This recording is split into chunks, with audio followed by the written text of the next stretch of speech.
kami. Ganda na. Ay, ayoko basta. Pag ako mo lang yan. Hindi naman kayo magtulog paggabi. Hindi naman kayo nagsasakit ng ulo pag-araw-araw eh. Sama yan eh.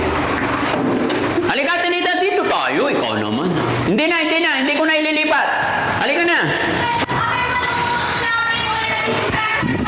Saan yung... Ha?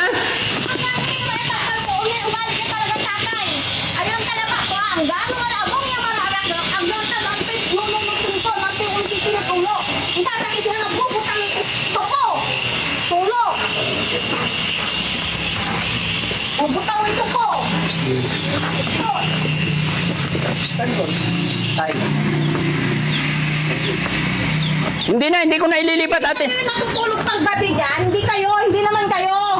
Wala namang ano, ako tinanggap ko na malas na ako dito sa mundo. Hindi ka malas. Swerte. Hindi swerte. Ang kayamang animation na yan, galaw-galaw. Halika, Barbie ko, laruin mo. Di ba, nabibisi ka. Kaninong kanta yon? Laruin mo Barbie ko? Hindi na ililipat. Tinitignan lang, pinagpaplanuhan lang namin kung paano magiging maganda. Di ba? Asan na yung kape ni Ate Nida? Para lumamig ang ulo. Yung kape namin. Lumalamig yung ulo ko. Ha? Lumalamig. Bakit? Palamigin natin ice cream. Tinanggap ko na nga, ako na nga yung manggang animation dito. Tapos ganun pa. No. Yung ulo ko, nabubutaw. Yan, uto. Kaninong kape yan? Sa Ate Nida. Kampay tayo, Ate Nida. Para lumamig ang ulo. Dali. Kampay tayo. Ang sarap pa naman ng timpla ni Kuya JC ng kape. Ayoko, minom. Ayaw niya. Manin mo na. Inumin ko na. Inumin mo. Ano inulam mo kanina, Ate Nida? Siyempre, hindi. Ay, bakit candy? Kahit may mga ano kami, may isa kami dyang isda, bumibili pa rin ako ng tindi. May mga dilata kami, kahit may itlog din. O, ayan, nilagang itlog. Punong-puno yung ano? Ayoko magluto eh. Tama na yung kanin eh. Punong-puno yung ref. Sa ulo lanti na kiking niya tuko.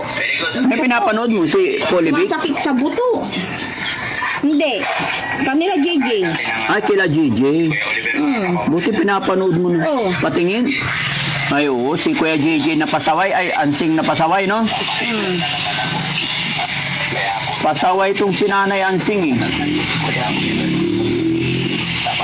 Ay, blood buto na. Pinapanood mo si Kuya Oliver pala, eh. Na-miss mo si Kuya Oliver? Hindi naman. Oo. Pero tingnan mo, mataba na, di ba? Ano, yung may nasa iniduro ba? Oo, papagamot din natin. Nakatali sa paa. Oo. Naawa ka rin doon? Napanood ko, hindi. Naano ko yung ganun yung kalagayan ko. Yun lang. Ibabalo. Oo, magkakaiba. Kasi nga, kahit ganito ko, nakakapagbilis ako, nakakapaglaba, hindi ako nakatali at hindi ako nakatali sa isang kulungan ng baboy ba. Kumbaga malaya ako yung ganito, ang laba, manwawala. Oo, nakatali siya, eh, no? Nagwa-weld ako. Huwag ka na mag-wild. Di ba? Oo. May tulad ko na ako yun, yung may nakatali sa paa. Kahit sabihin mo din si Natoy. Natoy ba yun? Oo. Yung nakataling ilang years. Tapos yan, si Kuya Oliver. Yun din ang pagkakaiba namin ni Dangdang nila. Ako rin, Dangdang din. Kasi si Dangdang, ang kaiba na ba kay Dangdang, may pamilya si Dangdang, may tatlong anak. Pero wala na siyang asawa. Ngunit hindi rin siya nakakulong balot. Alam sila, Kuya Oliver, nakakulong sila sa isang kulungan ng baboy. Tapos yun din ay para bang... Yung nakatali. Siya yung kirababoy yung kakabina. Parang nakakulong na rin yun, di ba? Ang kagandahan sa iyo, malaya ka. Kahit ganun din si Dangdang, yun lang na ano yung isip ni Dangdang kasi nga problema, wala siyang asawa. Pero sa lahat ng tinulungan namin, ikaw yung pinakamaganda. Oo. Ang daming nagkakagusto sa iyo, eh. Patingin nga. Tinida, tingin ka sa akin. Huwag na. Ikaw naman, tignan ko lang yung... Nagtataka lang ako bakit ang daming nagkakagusto sa'yo. Oo. Huh? Kinukumusta ka ni Mami Rochelle? Kumustahin mo siya, mapapanood niya to. Kamusta po, Mami Rochelle? Ayan. Busy siya dun sa ano. Tsaka, Ate Nida, pagkatapos namin mamili ng mga gamit mo, papablessing na natin to, ano? Nag-iisip na po ako ng araw. Sa mga appliances na gagamitin, isa, I think okay. Kahit dalawa lang. Oo. Tama na yung ano. Huwag nang sobra, di ba? Sakto lang, yung para hindi masyadong masikip ang bahay, para maalwal, maaliwalas. And then, yun na lang, yung blessing na lang, kasi may mga bisita pa daw. Si Madam Inday Okray. Kala ko nasa Maynila na. Nandito. Pupunta ng Japan na. Ha? Hindi, isang buwan siya dito. Bago bumalik ng Japan, sabi niya, babalik pa ulit eh. Papasyal pa ulit. Bibigyan ka ulit ng ahas. Ano yun? Ano ng mga Japan? Yun nasa lata, di ba? Nagulat ka Kaya eh. yun nga sinabi ko nga, mangganimination nga ako. Manikang, ano. Okay. Oh, sige, wag ka na magalit, ha? Hinahanap lang namin na mapaganda yung arrangement ng bahay. Pagtingin ko naman, pagising ko naman, nakadunglaw na ako sa bintana. Inaaris lang ni Daddy Frankie para makita natin kung saan, para magkasya ba. Saka, yung ulo ko, Nainom mo ba yung gamot mo? Meron pa? alin, yung Mga gamot mo? Meron pa, niinom ko. Okay, very good. Basta Ay, sabi, isa na lang yung vitamins, yung Ah, isang banig na lang. sa vitamin, isang banig na lang. Opo, yung Okay. Anioflex. Pwede rin namang i-stop yung vitamins, hindi tuloy-tuloy. Parang sa akin kasi pag nag-vitamins ako, 1 week may vitamins and then stop. 1 week, ganun. Kasi pag tuloy-tuloy, ang lakas ko kumain. Tinan mo, lumalaki ang tiyan ko. Ako naman, lumulobo ako. Oo. Kumain ako ng vitamins. Oo. Dagdag mo pa yung mga yung Lasipin, tapos yung iba, yung Aplomax. Aplomax bata yun.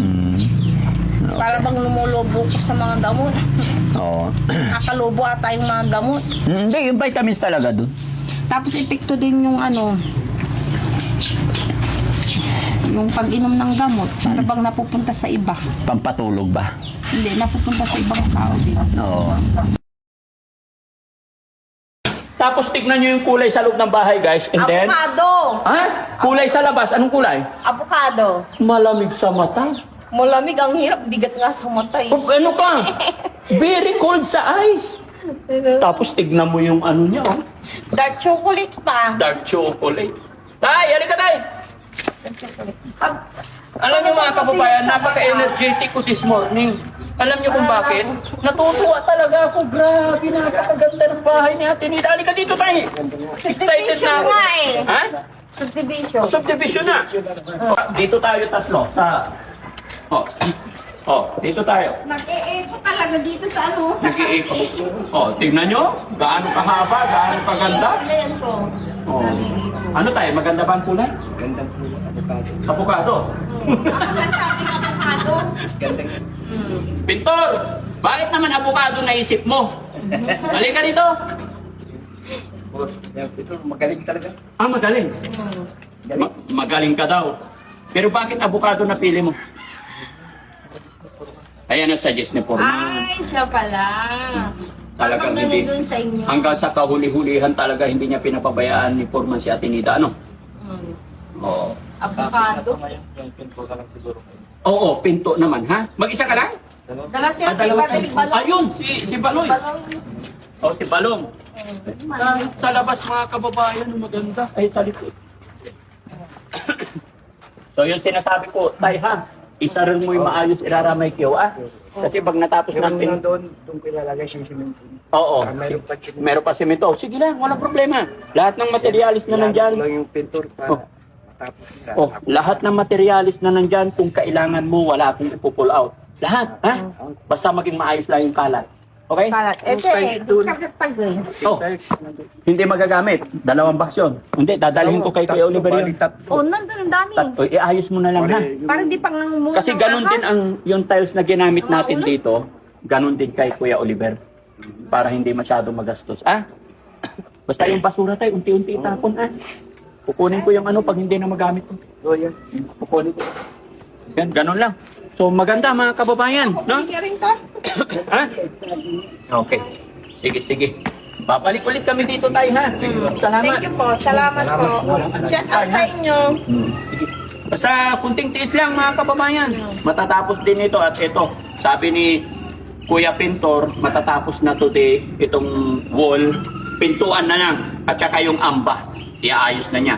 Yon, pinaka-final po yun. Sabi ng isang comment section, uka-uka daw tong amba. Hindi pa po tapos yan. Diba? Pag napinturahan yan, maging maganda yan. Okay. Masaya ka tayo? Maganda? Grabe. Ha?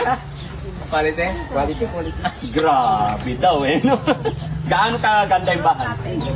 Oh, masaya ka na? Masaya. Ha? Ikaw ba naman gastusan ng 600 plus? Hindi pa kasama ang labor. Hindi pa kasama. Nasabi ni tatay, narinig nyo? Maganda. Grabe. Hindi biro-biro yan tayo. Pero masaya ako. Kaya maraming salamat sa lahat ng viewers natin. Kasama kayo. Kayo ang dahilan bakit nangyari ito. At syempre, sa tulong at gabay ng ating Panginoon. God bless po sa atin lahat. Mabuhay.